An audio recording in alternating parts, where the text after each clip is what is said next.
사도행전 28장을 연구하게 됩니다. 한 주가 더 남았습니다. 사도행전 29장이 있겠습니다.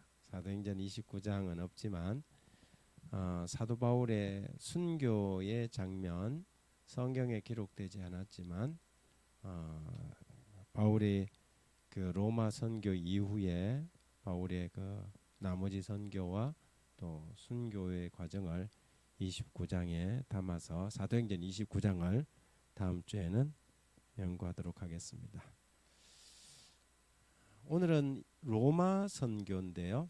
사도행전은 이렇게 마쳐집니다. 28장 31절에 하나님의 나라를 전파하며 주 예수 그리스도에 관한 모든 것을 담대하게 거침없이 가르치더라. 그렇게 말합니다.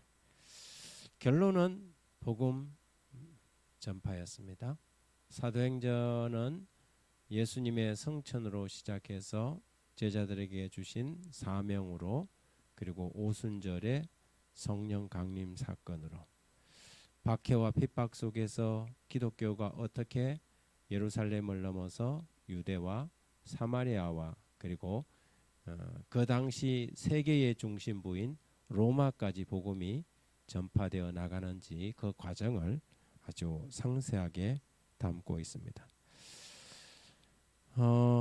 28장은 1절부터 10절까지는 멜리데 섬, 우리가 지난주에 이 폭풍을 만난 유로글로라는 이 큰 폭풍을 만난 바울과 296명의 사람들이 탔던 배가 좌초돼서 이렇게 풍랑을 만나서 이리저리 흔들리다가 결국에는 한 섬에 걸리게 되는데, 그 섬에 상륙하는 과정으로 우리가 지난주에 공부를 마쳤는데, 그 섬이 멜리데라는 섬입니다. 그래서 그 섬에서 생긴 일이 10절까지 나오고 11절부터 15절까지는 로마로 이렇게 다시 항해를 시작하고 로마에서의 2년의 선교 사역을 아주 간단하게 16절부터 31절까지 기록하고 있습니다. 바야흐로 AD 61년 봄에 드디어 로마에 도착하게 됩니다. 사도 바울은 환영받는 신분이 아닌 감시받는 죄수로 그토록 그가 가기를 바랬던 로마에 도착하게 되죠. 비록 그가 기대했던 모습은 아닐지라도 마침내 바울의 기도와 소원이 이루어졌습니다. 때로는 우리가 원하는 방식이 아닐지라도 하나님은 그 기도를 이루어 주십니까? 내가 원하는 딱 그 방식은 아니지만 하나님은 하나님의 방법대로 그 기도를 응답하신다는 사실을 알게 됩니다. 고통 가운데서 이루을 수도 있고 영광 가운데도 이룰 수도 있겠지만, 그것은 어떻든지 간에 그것이 하나님께서 우리에게 주실 수 있는 최선의 길이라는 것을 우리는 알게 되지요. 사도 바울이 우리가 24, 25, 26, 27장까지 봤듯이 사도 바울이 뭐 큰 죄를 지어서 로마로 간 것은 아닙니다. 가이사에게 항소를 했고 예루살렘에 남아있는 것은 상당한 위험 부담이 있었습니다. 왜냐하면 유대인들이 언제든지 사도 바울을 신체의 위해를 가할 준비를 하고 있었기 때문에 가이사에게 항소를 해서 로마에서도 복음을 전할 것이라는 하나님의 계시를 받고 로마로 떠나게 됩니다. 그러나 그가 비록 미결수 신분이었지만 특별한 죄가 없었고 베스도나 그리고 율리오라는 이 백부장도 바울이 어떻게 행동하는지를 다 자세히 봤기 때문에 바울이 로마에 가서 있는 동안에는 무슨 뭐 토굴이나 무슨 뭐 철창 신세를 진 게 아니고 셋집에서 이렇게 가택연금 형태의 다소는 사람들도 누구든지 만날 수 있는 자유로운 신분으로 미결수 상태에 남아 있었습니다. 물론 사도 바울은 다시 석방이 됩니다. 석방이 돼서 또 교회들을 방문하고 하다가 나중에 이제 다시 또 네로에 의해서 붙잡혀서 참수행을 순교를 당하는데요. 어쨌든 그 2년 동안 죄수의 신분으로 있으면서도 비교적 자유롭게 복음을 전할 수 있었습니다.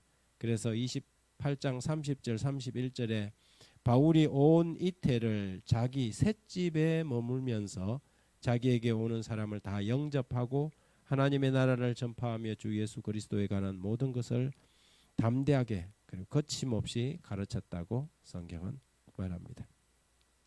자, 다시 지난주 말미로 돌아가서 멜리데 섬으로 이 사람들이 배는 어떻게 됐습니까? 배는 포기했습니다. 그죠? 배는 다 포기하고, 그러나 사도 바울이 꿈에서 본 그대로 한 사람도 생명에 지장 없이 멜리데 섬에서 다 상륙하게 됩니다. 이 멜리데 섬을 오늘날 이 학자들은 지금 현재 그 멜리데를 말타라는 섬으로 보는 견해가 아주 지배적입니다. 이 섬의 크기는 약 15평방킬로미터 정도 되는데요. 너비가 전체 길이가 29km 정도 되면, 제가 우리나라에서 이 비슷한 섬이 어디 있을까 한번 찾아보니까 대충 욕지도나 사량도 정도 되는 것 같아요.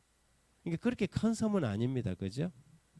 조그만한 아주 조그만 섬이고, 이탈리아 시칠리에서 약 남쪽으로 98km, 아프리카 북동쪽에서 약 320km 떨어져 있는 정말 작은 섬입니다.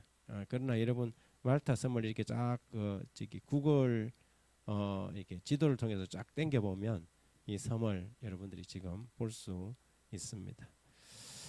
이 섬은 BC 한 1000년경 페니키아 사람들이 이주하여 식민지를 건설했지만, BC 218년 로마가 제2차 칼타고 전쟁 초기에 이곳을 점령해서 아우구스투스라는 그 황제가 섬을 관할하는 행정관을 세웠다고 합니다. 그래서 멜리테시움 프리무스 옴니움이라는 이 모든 멜리데의 자치의 모든 것을 관할하는 행정관을 세웠습니다. 거기에 수많은 이 퇴역 군인들과 가족들을 이주시켜서 상당한 관광지로 또 한때 번영을 누렸던 그런 곳이고요. 지금도 이제 그런 곳으로 지금 존재하고 있습니다. 뭐 다른 견해들이 있지만 좀 받아들이기에는 좀 어려운 주장들입니다. 그래서 말타가 오늘날 멜리데라고 생각되어지고, 배가 이렇게 돌아서 그 다음에 기착지나 이런 것을 찾는 것을 보면 말타가 오히려 신빙성이 있는 섬이 아닐까 생각을 합니다. 멜리데 섬에 올라가서 그 지역에 있는 원주민들의 아주 환영을 받습니다. 폭풍 속에서 배에서 사람들이 다 살아 올라가자 그 지역 원주민들이 그들을 접대를 하게 되죠. 바울은 죄수의 신분이든 자기가 뭐 일반인의 신분이든 어느 신분이든 그 신분에서 최선을 다하는 사람이었습니다. 그리스도인의 삶의 태도가 그래야 되겠죠. 그가 어떤 신분으로 있든지. 요셉이 그랬습니까? 요셉이 그랬습니다. 요셉은 사랑받는 아들일 때나 또 보디발의 시위대장 보디발의 청지기일 때나 억울하게 누명을 쓰고 감옥에 들어가 있을 때나 그는 그의 신분과 상관없이 그리스도인으로서 최선을 다하고 성실한 삶의 모습을 보여주었습니다. 바울도 그랬습니다. 내가 뭐 죄수니까 뭐 아무것도 안 하겠다 한 게 아니고, 죄수의 신분이었지만 그는 뭐 나무를 날라야 될 때는 나무도 나르고, 근데 이 불을 쬐기 위해서 나무를 갖다가 던졌는데 나무 속에 뭐가 있었어요? 뱀이, 독사가 들어 있었던 것 같습니다. 그래서 28장 3절에 바울이 나무 한 묶음을 거두어 불에 넣으니 뜨거움으로 말미암아 독사가 나와 그 손을 물고 있는지라 그러세요.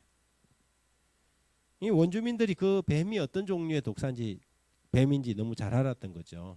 이거는 평소에 저 뱀에 물리면 얼마 안 지나서 아주 적사하는 그런 독사 종류였던가 봐요. 그래서 원주민이 이 짐승이 이 손에 매달려 있음을 보고 말하되 이 사람은 살인한 자로다.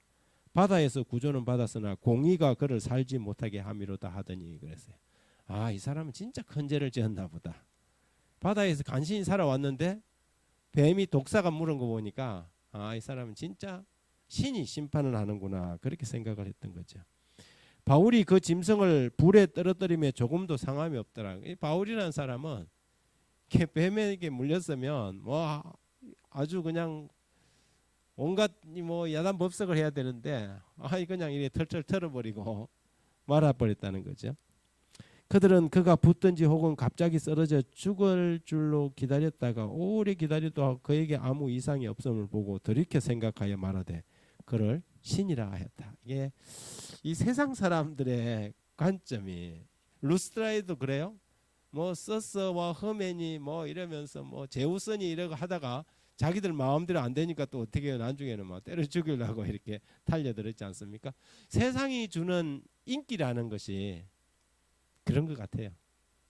세상에서는 막 떠받들 때는 막 한참씩 떠받들다가 인기가 사라질 때는 어떻게 해요? 이 흔히 말하는 여론과 세상 사람들의 어떤 인기라는 것은 진짜 이렇게 물거품과 같아요. 그래서 좀 전에는 죽을 죄인이라 그러더니 조금 있으니까 이 사람을 뭐라 그래요? 안 죽으니까 신이라고 그렇게 지켜 세우는 것입니다. 근데 이 사건에 기록된 이 내용들이 마가복음 16장 17절 18절에 주신 그 예수님의 약속하고 상당히 이렇게 많이 연결되어 있다는 것을 보게 됩니다. 마가복음 16장 17절에 예수님께서 믿는 자들에게 이런 표적이 따르리니 곧 그들이 내 이름으로 귀신을 쫓아내며 새 방언을 말하며 뱀을 집어 올리며 무슨 독을 마실지라도 해를 받지 아니하며 병든 사람에게 손을 얹은 적 나으리라 하시더라. 성령의 충만함을 입은 사람들이 복음을 전하면서 일으키게 될 놀라운 일들에 대해서 마가는 그렇게 기록하죠. 우리는 일부러 뱀을 잡지는 않습니다. 그렇죠? 일부러 독을 마시지는 않습니다. 예수님은 그런 것을 금하고 있지요. 예수님께서 두 번째 시험을 받을 때 성전 꼭대기에 세우고 뛰어내려라. 천사들이 너 발을 돌에 부딪히지 않게 하리라고 기록된 말씀을 사단이 제시했을 때에 하나님을 시험하지 말라고 예수님께서 분명히 말씀하시므로 우리 그리스도인들은 일부러 자기 자신을 시험 가운데 내어줌으로 하나님을 시험하는 그런 만용, 오만함을 실험하지 않습니다. 그러나 하나님께서는 오늘 이 말씀을 통해서 하나님의 백성들이 특별한 사역을 위해서 일할 때에 경험하게 될 여러 가지 위험과 환난으로부터 하나님께서 지켜주실 것에 대한 약속을 우리는 확인할 수 있는 것입니다. 사도 바울이 뱀이 물었지만 원주민들이 생각할 때 죽을 것을 기대했지만 바울은 오히려 죽지 않고 멀쩡하게 살아남았습니다. 바울은 그 이후에 보면 이 멜리데 섬에 한 부블리오라는 일종의 이제 추장 정도 되겠죠. 족장과 같은 추장 정도인데 그 사람의 부친이 열병과 이질에 걸려서 거의 신음하고 있는 것을 알게 됩니다. 그래서 여기 28장 7절에 이 섬에서 가장 높은 사람 버블리로 하는 이가 그 근처에 토지가 있는지라 그가 우리를 영접하여 사흘이나 친절히 머물게 하더니 부블리오의 부친이 열병과 이질에 걸려 누워 있거늘 바울이 들어가 기도하고 그에게 안수하여 낫게 하며 이러므로 섬 가운데 다른 모든 병든 자들이 와서 고침을 받고 후한 예로 우리를 대접하고 떠날 때에 우리 썰 것을 배에 실었더라. 한 사람 바울이라는 믿음의 사람의 선한 행동과 하나님의 그 함께 하시는 역사로 말미암아서 이 배에 있던 297명이 지금 다 누구의 덕을 보고 있는 거예요? 사도 바울의 덕을 보고 있는 거죠. 사도 바울이 기도하고 안수했을 때 그 추장의 아버지의 열이 떨어지고 이질이 고쳐지니까 이 지역에 있는 사람들이 다 너도 나도 아픈 사람들이 와서 사도 바울에게 치유를 받고 극진하게 이 사람들을 외지인들을 접대를 한 것입니다. 이것을 통해서 우리는 우리 그리스도인 한 사람이 어느 단체나 어느 공동체에 있는 것이 그 공동체와 그 이 커뮤니티에 상당한 복이 되어야 된다는 거죠. 저 사람 때문에 우리가 이렇게 큰 혜택을 입는구나. 그리스도인들이 남에게 항상 은혜를 입는 게 아니라 우리 그리스도인들로 인해서 주변 사람들이 덕을 입고 은혜를 입을 수 있는 이 사도 바울과 같은, 비록 그는 자유인의 신분도 아니고 죄수의 신분이었지만 오히려 그 죄수 한 사람 때문에 이 섬에서 많은 사람들이 그 지역 주민들로부터 접대를, 예를, 또 섬김을 받는 그런 특별한 케이스가 된 것입니다. 이 사도행적 446쪽에 보니까 배에 무리가 멜리데에 머물러 있던 석 달 동안 3개월 동안 거기에 있었던 것 같아요. 아마 겨울을 거기에 써놨습니다. 이 배가 원래는 사도 바울의 말처럼 안 움직이고 거기 있었다면 풍랑을 안 만났을 건데 옮겨가 갖고 다른 섬에서 겨울을 나려고 가다가 지금 이 풍랑에 밀려왔잖아요. 그래서 할 수 없이 멜리데에서 겨울을 나게 되는데, 배의 무리가 멜리데에 있던 석 달 동안 바울과 그의 동역자들은 복음을 전할 수 있는 많은 기회를 이용하였다. 놀라운 방법으로 주께서는 그들을 통하여 일하셨다. 파선된 온 무리는 바울 때문에 크게 친절한 대우를 받았으며 그들의 모든 필요는 공급을 받았고 멜리데를 떠날 때 그들은 항해를 위하여 필요되는 모든 것을 관대하게 공급을 받았다. 사도 바울 때문에, 한 사람 죄수 때문에 오히려 많은 사람들이 덕을 입었다는 것입니다. 바울은 그의 사랑하는 제자 디모데에게 이렇게 말한 적이, 글을 쓴 적이 있지요.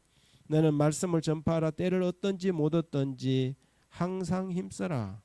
범사에 오래 참음과 가르침으로 경책하며 경계하며 고난하는 명령을 사도 바울은 스스로 지키고 준행한 사람이었던 것이죠. 그가 어떤 상황 가운데 있든지 간에 그는 때를 얻든지 못 얻든지 죄수이든지 어떤 신분이든지 그는 복음을 전파하고 그 지역에 그들이 잠시 머물다가는 멜리데 섬의 이 주민들과 부족들에게 하나님의 말씀을 전했다는 것입니다. 그렇게 있다가 석 달 후에 멜리데 섬에서 다시 로마로 가게 됩니다.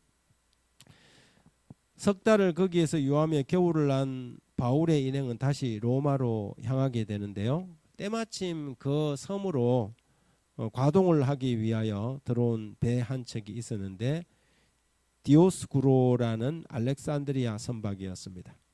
그 배를 잡아 타고 며칠 후 이탈리아의 항구 보디올에 도착하지요. 아마 이 알렉산드리아가 이제 뭐 아프리카 북부 지역에 있으니까 거기로부터 유럽과의 이 배가 오가면서 지중해를 건너서 이렇게 무역을 하는 선박이 아니었나 하는 생각을 하게 됩니다. 그들이 보디올에 도착하자 거기에 또 그리스도인들이 있었습니다. 사도 바울이 이제까지 로마를 이렇게 방문한 경험이 없었겠지만 그러나 많은 지역에서 복음을 전하면서 그 사람들이 로마로 이주하거나 이동해 오면서 사도 바울의 복음 사역의 이 씨앗들이 사방에 가는 곳곳마다 있었던 것 같아요. 그가 제수의 신분으로 로마에 온다는 이야기를 이미 전해 들은 사람들이 바울의 모습을 보고 바울을 환영하고 반긴 것이지요.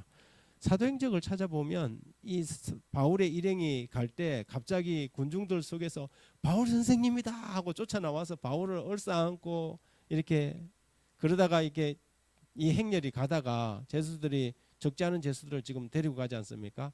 가다가 멈추고 했지만 이 병사들이 그것을 결코 제지하지 않았다 그랬어요. 왜냐하면 바울이 어떤 사람인지를 그들이 풍랑 속에서 다 봤고 저렇게 하는 것이 너무나 지극히 당연하다는 생각이 들었던 거죠. 그가 지금까지 살아왔던 삶의 모습이 어땠는지 그 병사들도 뭐 그렇지 않았으면 죄수들이 뭐 하다가 사람 반갑다고 막 악수하고 한다고 해서 봐주겠습니까? 채찍으로 치고 뭐 쫓아내버리고 그렇겠죠. 그런데 그것을 지체되는 것을 그대로 관망하고 쳐다보았다고 그렇게 이야기합니다. 보디올에서 한 일주일 동안 그 그리스도인들과 함께 머물다가 다시 로마로 떠나는데 얼마 후에 64km 정도 떨어진 아비오 광장에 도착하게 됩니다. 그때 다시 그리스도인 형제들이 마중을 나왔고 비록 죄수의 신분이었지만 바울은 형제들의 사랑 속에서 큰 용기를 얻게 됩니다. 12절 수라구사 대에 대고 사흘을 있다가 거기서 둘러가서 레기온에 이르러 하루를 지난 후 남풍이 일어나므로 이튿날 보디오에 이르러 거기서 형제들을 만나 그들의 청함을 받아 이레를 함께 머무니라. 그래서 우리는 이와 같이 로마로 가니라. 그곳 형제들이 우리 소식을 듣고 아비오 광장과 트레이스 타베르네까지 맞으러 오니 바울이 그들을 보고 하나님께 감사하고 담대한 마음을 얻더라. 바울이 그들을 보고 감사하고 담대한 마음을 얻었다고 하는 이 말에 대해서 사도행전에 이렇게 적고 있더라고요. 바울이 그 형제들을 보고 하나님께 살해하고 담대한 마음을 얻었다고 누가가 말한 이 말의 의미를 깨닫는 사람은 거의 없다. 왜 그랬을까? 그의 속박을 부끄럽게 여기지 아니하고 울며 동정하는 신자들의 무리 가운데서 사도는 소리 높여 하나님을 찬양하였다. 그의 마음에 도사리고 있던 슬픔의 구름은 사라졌다. 사도 바울이 이런 모습으로 오려고 했던 것은 아니잖아요. 그죠? 제수의 신분으로 당당히 로마 이 세계의 중심부의 수도에 들어가서 복음을 이 아테네에서처럼 막 외치고 싶었는데 지금 어쩌면 포성줄에 묶여서 제수의 신분으로 올 때 다른 그리스도인 동료들이 자기를 부끄럽게 생각하면 어떻게 할까 이런 마음도 없지 않아 있었을 것입니다. 그런데 이 사람들이 어떻게 해요? 군중 속에서 뛰어들어서 울며 그를 동정하는 신자들의 무리가 있는 것을 보고 하나님께 찬양을 했죠. 하나님, 이것은 내가 걱정할 문제가 아니군요. 하나님께 영광을 돌립니다. 그의 그리스도인 생애는 시련과 고통과 실망의 연속이었으나 그 시간에 그는 풍부한 보상을 받았다는 느낌을 얻었다. 그는 확고한 발걸음과 즐거운 마음으로 그의 가는 길을 계속하였다. 그는 과거에 대하여 불평하지도 미래에 대하여 두려워하지도 아니하였다. 속박과 고통이 기다리고 있다는 것도 그는 알고 있었다. 그러나 그는 또한 더더욱 무서운 영원한 속박에서 영혼을 구원할 수 있기 위하여 이것이 그의 것이 되었다는 것을 알고 그리스도를 위한 그의 고통을 기뻐하였다. 사도 바울은 자기가 제수의 신분이 된 것을 조금도 두려워하거나 조금도 부끄러워하지 않고 오히려 하나님께 감사하고 기뻐했다는 것입니다. 이제 바울은 로마에서 감금 상태로 2년 동안 있었지만 그가 무슨 수갑을 차거나 착고에 차여 있는 것이 아니었습니다. 이미 그의 이전 총독들이 로마에 보낸 편지를 통해서 그의 죄가 없음을 기록했을 것이고 그래서 다소 자유로운 신분으로 로마의 셋집에서 머무를 수 있었습니다. 그동안 그는 기회가 있는 대로 늘 그랬던 것처럼 복음을 전했습니다. 17절, 18절, 19절, 20절에 보면 사흘 후에 바울이 유대인 중 높은 사람을 청하여 기회만 있으면 복음을 전하죠. 유대인들을 먼저 로마에 사는 유대인들을 그중에 좀 위치가 있는 사람들을 청했습니다. 모인 후에 이르되 형제 여러분 형제들아 내가 이스라엘 백성이나 우리 조상의 관습을 배척한 일이 없는데 예루살렘에서 로마인의 손에 죄수로 내어준 바 되었으니 로마인은 나를 신분하여 죽일 제목이 없으므로 석방하려 하였으나 유대인들이 반대하기로 내가 마지 못하여 가이사에게 상소함이요 내 민족을 고발하는 뜻은 아니다. 그게 이제 오히려 오해받을 수 있는 상황이니까 설명을 한 것 같아요. 이러므로 너희를 보고 함께 이야기하려고 청하였으니 이스라엘의 소망의 말로 이렇게 쭉 이야기를 합니다.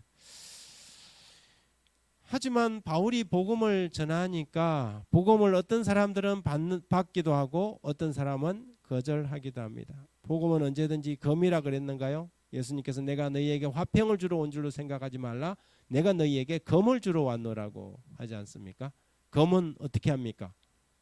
분쟁을 가져오지 않습니까? 복음이 분쟁을 가져옵니까? 복음은 분쟁을 가져옵니다. 그죠? 복음은 분쟁을 가져옵니다. 예수님께서 이렇게 말해 내가 온 것은 사람이 그 아버지와 딸이 어머니와 며느리가 시어머니와 불화하게 하려 함이니 사람의 원수가 자기 집안 식구리라고 말씀하셨습니다. 복음을 전하면 언제든지 거기에는 찬성하는 사람이 있고 반대하는 사람이 있죠. 뭐 다른 세상적인 어떤 것들은 아무 문제가 되지 않는데 복음에 관련하여서는 항상 이거는 굉장히 크리티컬해요.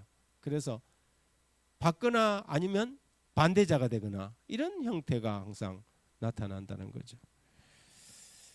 그 말을 믿는 사람도 있고 믿지 아니하는 사람도 있어 서로 맞지 아니하여 흩어질 때에 바울이 한 말로 이르되 성령이 선지자 이사야를 통하여 너희 조상들에게 말씀하신 것이 옳도다. 일렀으되 이 백성에게 가서 말하기를 너희가 듣기는 들어도 도무지 깨닫지 못하며 보기는 보아도 도무지 알지 못한다고 했습니다. 우리가 여기에서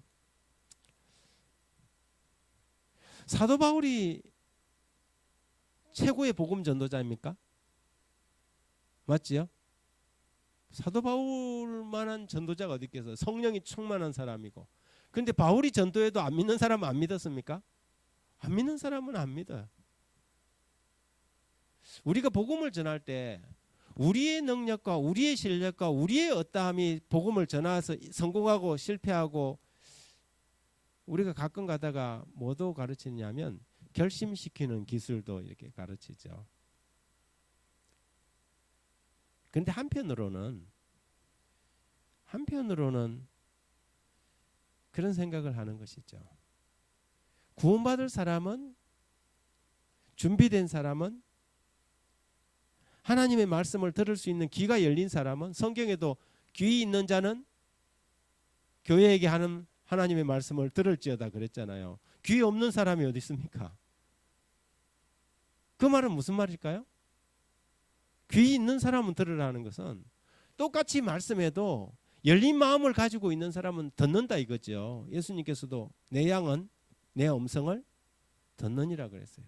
그래서 전도라는 것은 사실은 안 믿고 싶어 죽겠는데 그 사람을 억지로 막 꼬시고 달래고 해갖고 설득해갖고 그래갖고 믿게 하는 것이 과연 전도인가? 그렇지 않다는 것이죠. 그렇게 믿은 사람은 나중에 또 떨어져 나가요.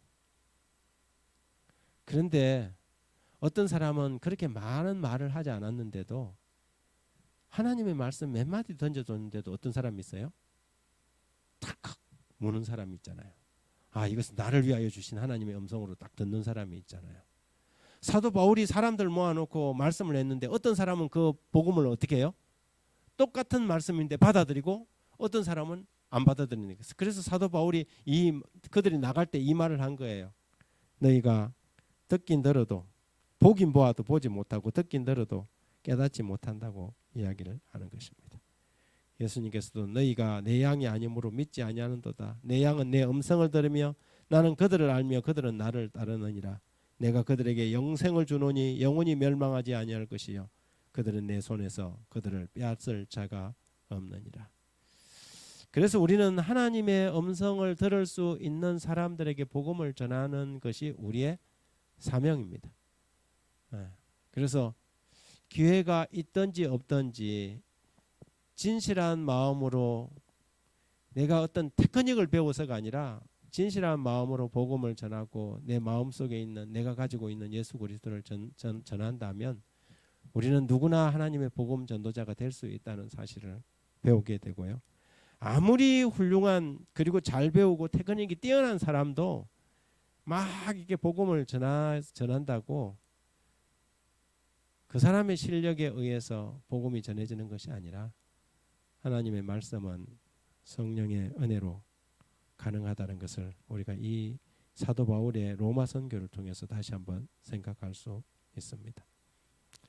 로마에서 2년 동안 그는 이곳에 있으면서 우리가 흔히 말하는 사도 바울의 옥중서신 에베소서, 빌립보서, 골로새서, 빌레몬서를 기록하게 됩니다.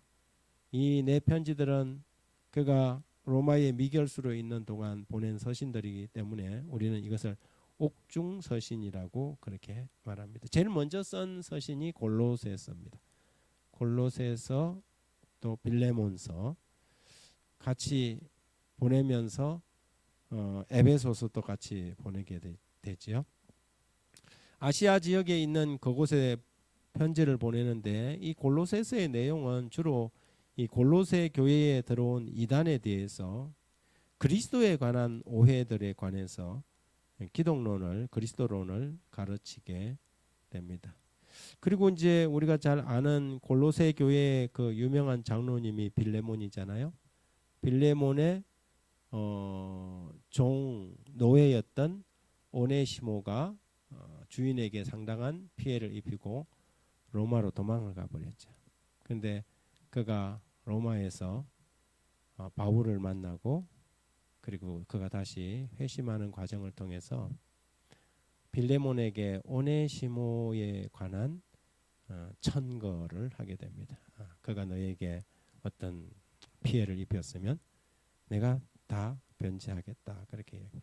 로마 시대 때 노예 신분이라는 것은 정말 주인이 사고 팔 수 있는 그러한 하찮은 신분이었는데 기독교가 그 당시에 그런 로마에 대해서 여러분 잘 아시지 않습니까? 로마 시대 때 막 그 검투사들로 막 노예들 내보내갖고 한순간에 뭐 싸움 하는데 이 시체로 막 그걸로 막 그 연습용으로 써버리고 그러지 않았습니까? 그런데 이 기독교 그 당시 로마 사회에서는 정말 어떻게 보면은 아직 공인화되지 않는 종교였지만 이 빌레몬서를 통해서 기독교가 가지고 있는 이 인권에 대한 이 개념이 전혀 없던 그 시대에 사도 바울이 한 로마의 노예를 향한 탄원 그리고 이 진정 이것을 보여주므로 기독교가 비천한 노예를 다루는 그 고귀한 정신을 시대 정신을 초월해서 보여주고 있다고 우리는 볼 수 있습니다. 기독교는 부자들을 정죄하지 않습니다. 하지만 기독교는 근본적으로 가난하고 멸시받는 사람들의 종교인 것은 분명합니다. 그러나 오늘날 기독교의 모습을 우리는 다시 한번 보게 되지요. 기독교가 굉장히 보수화되어 있고 부한 사람들, 성공한 사람들, 잘난 사람들의 종교로 변질되어 있는 것은 아닐까. 뭐 어쩌면 한국 기독교의 모습이겠죠. 하는 생각을 이 빌레몬서를 통해서 한번 좀 생각을 해보게 됩니다. 이와 같이 우리와 함께 종된 사랑하는 에바브라에게 너희가 배웠나니 그는 너희를 위한 그리스도의 신실한 일꾼이다라고 하면서 골로새 교회와 그 주변에 있는 히에라폴리스와 그리고 또 라오디게아와 같은 교회의 개척자인 에바브라에 대한 언급을 하고 있습니다. 그 지역에 있는 소식을 에바브라에게 듣고 그 편지를 적은 것입니다. 그리고 다시 또 다른 이 수행인을 통해서 이 교회들에게 이제 편지를 전달하게 되는데요. 2년 동안 사도 바울은 그 지역에 있는 사람들에게 복음을 전할 뿐만 아니라 그가 봉사했던 교회들에게 편지를 써서 그 교회들을 걱정하고 함께 기도하며 이렇게 돌보는 또 목회적 관심을 보여주는 모습이 이 로마에서의 사도 바울의 마지막 모습이었습니다. 오늘은 여기까지 하고 다음 주에 사도행전 29장 눈으로 읽을 수 없는 29장을 공부하도록 하겠습니다.